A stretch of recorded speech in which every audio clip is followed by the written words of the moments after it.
sebelum pandemi ini aku udah punya beberapa itu barbershop. Jadi kesibukannya itu emang udah ada, emang udah jalan. Jadi kalaupun misalnya aku tiba-tiba aku nggak mau syuting, misalnya nggak syuting, misalnya aku nggak ada kegiatan show apa segala macem, kesibukannya tetap sibuk.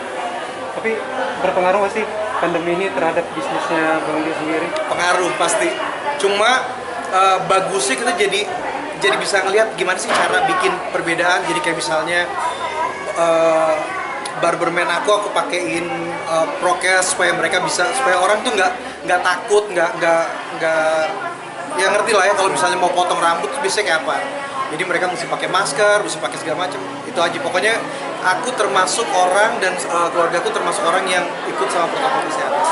Tapi ada pengurangan karyawan kah di pandemi ini terkait besar Bang Jo? Enggak ada sama sekali. Enggak ada sama sekali. Lancar. Sedikit tuh di rumah agak naik ya berat badannya. Nah. Iya. Berisi gitu. Iya. Iya nggak sih atau perawatan nggak sih Kak? Lebih berisi, lebih gendut apa? Lebih gendut. Agak berisi aja kali ya. Eh, Atau ada kolagen atau olahraga nggak sih? Enggak, tapi yang jelas aku selama pandemi ini aku olahraga kurang.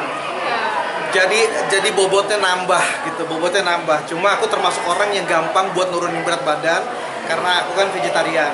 Jadi cuma kurangin makan aja.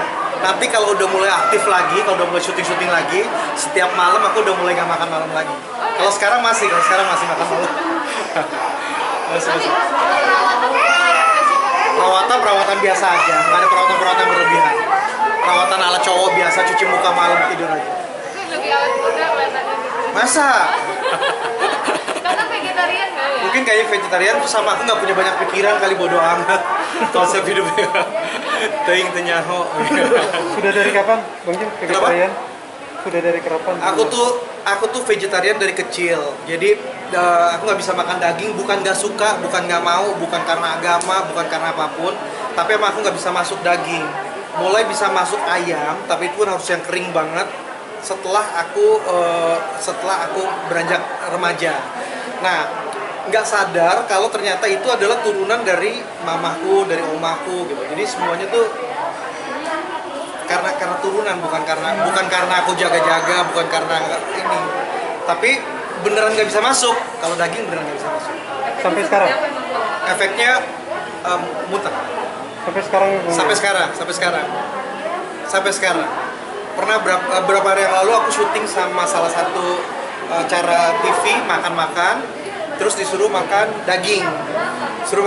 Tapi kan aku harus profesional kerja kan. Jadi agak enak juga nih, ownernya duduk di situ lagi ngeliatin sambil foto-foto.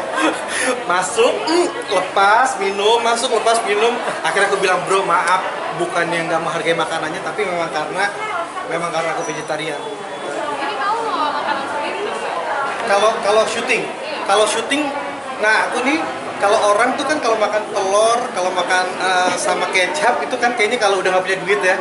Kalau aku tuh kayak lagi makan steak, kalau makan telur, makan kecap tuh bahagia banget. Tempe aku bisa masuk. Nasi juga Kak ya? Nasi aku bisa. Nah aku ketolong sama susu aja, begitu. Coba deh, ntar hilang deh perut, gatal langsung. Gitu. Oke deh.